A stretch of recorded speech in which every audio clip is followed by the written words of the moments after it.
திருச்செந்தூர் முருகன் கோவில். திருச்செந்தூர் முருகன் கோவில் வரலாறு. திருச்செந்தூர் தமிழ்நாட்டின் தூத்துக்குடி மாவட்டத்தில் அமைந்துள்ள புகழ்பெற்ற 6 படைவீடுகளில் அறுபடாய் வீடு ஒன்றாகும். கடலோரத்தில் அமைந்த ஒரே முருகன் படைவீடு இதுவாகும். தெய்வீக வரலாறு. சூரபத்மன் வதம். திருச்செந்தூர் திருத்தலத்தின் மிகப்பெரிய தெய்வீக பின்னணி. அசுரராஜன் சூரபத்மன் தன் வரப்பிரசாதத்தால் தெய்வங்களையும் மனிதர்களையும் துன்புறுத்தினார். இதனால் தெய்வங்கள் மகாதேவனிடமும் பார்வதி தேவியிடமும் அருள்மொழி கேட்டனர். பார்வதி தேவியின் வேண்டுதலின் பேரில் மாகதேவனின் நெற்றிக்கண்ணிலிருந்து 6ஆம் முகத்துடன் ஸ்ரீ முருகன் ஸ்கந்தன் அவதாரம் பெற்றார். தனது சேனைகளுடன் முருகன் திருச்செந்தூரில் சூரபத்மனுடன் போரிட்டார். 3 நாட்கள் நடந்த போரின் முடிவில் சூரபத்மன் மாமரமாகவும் பின்னர் மயிலாகவும் மாறி முருகனால் அருள் பெற்றான். இந்த நிகழ்வு நடந்த புனித தலம் செந்தூர் என பெயர் பெற்றது. செந்தில் என்பது சிவனின் பிரசாதமான சிவந்த நிறத்தை குறிக்கும்.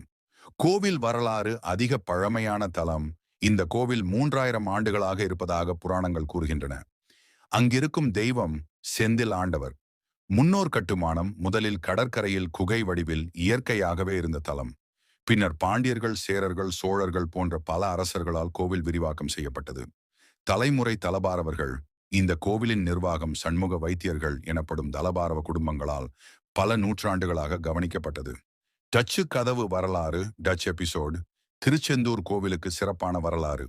1646 முதல் 1648 வரை டச்சு கப்பல்கள் கோவிலுக்கு எதிராக போரிட்டன. அவர்கள் கோவிலின் மூலவரின் பொற்கொடியை கொள்ளையடித்து கப்பலில் எடுத்துச் சென்றனர்.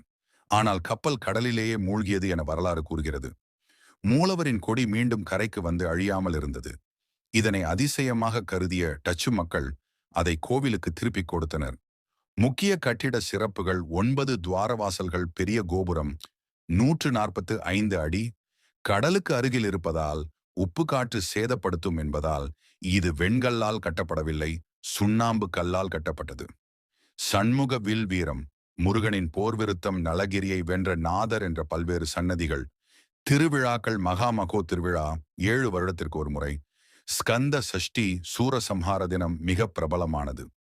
கோவில் சூரசம்ஹாரம் நாடகத்தை நேரடியாக நடத்துகிறது. திருக்கார்த்திகை தீபத் திருவிழா, அவனி விழா, தைப்பூசம் முதலியவை பெரும் கோலாகலமாக நடத்தப்படும். சிறப்பு. கடற்கரையில் அமைந்த ஒரே 6 படை வீடு. கோவிலுக்குள் கடல் நீர் ஒருபோதும் நுழையாது. இதுவும் ஒரு அதிசயம் என மக்கள் நம்புகின்றனர். செந்தில் ஆண்டவர் என்ற பெயரில் முருகன் இங்கு கருணை செய்வதாக பக்தர்கள் கருதுகின்றனர்.